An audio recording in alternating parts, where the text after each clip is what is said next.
Most people don't know this, but obesity is rarely just about food. Society sees a body and makes instant judgments about willpower, discipline, and self-control. But clinical psychology reveals something far more complex. For many people struggling with obesity, their weight is actually a symptom of invisible psychological battles, trauma responses, emotional regulation failures, and survival mechanisms gone awry. That body isn't telling a story of laziness. It's telling a story of pain. Let's break down the real psychology behind people suffering from obesity. 1. Emotional regulation through food.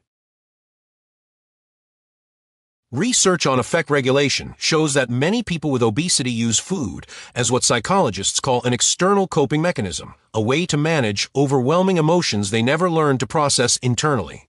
Studies reveal this often stems from childhood environments where emotional needs went unmet or invalidated. While others developed healthy self-soothing strategies like talking, journaling, or seeking support, they discovered that food provided immediate, reliable comfort when nothing else did. This isn't weakness. It's an intelligent survival adaptation their nervous system created. Recognizing this transforms shame into compassion and opens the door to learning new, emotional tools. 2. Trauma's physical manifestation.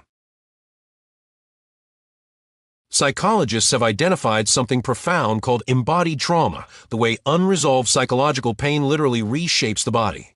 Research shows that obesity rates are significantly higher among people with histories of abuse, neglect, or chronic stress.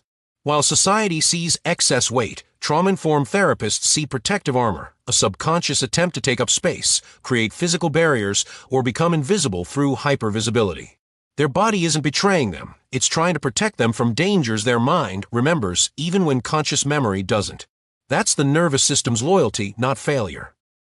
3. Neurobiological reward dysfunction.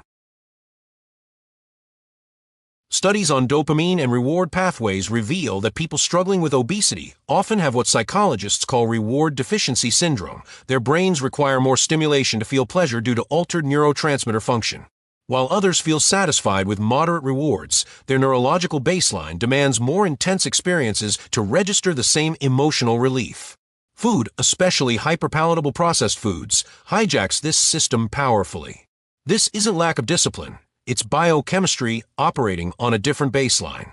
Understanding this removes moral judgment and focuses on what actually helps: neurological retraining and compassionate intervention. 4. Internalized shame cycle.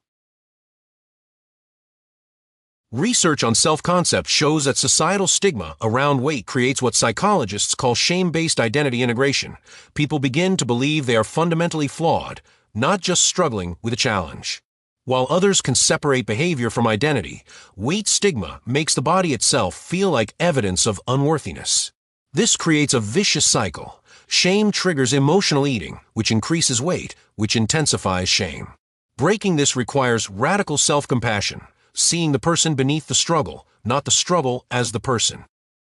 So next time you see someone struggling with obesity, don't assume they lack willpower, discipline, or self-respect.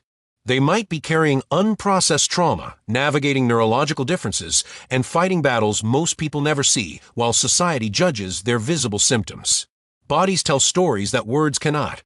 Compassion sees what judgment misses. If you love understanding why people think and behave the way they do, hit subscribe now. Because on Tiny But Wise, we don't just see surfaces, we decode their minds.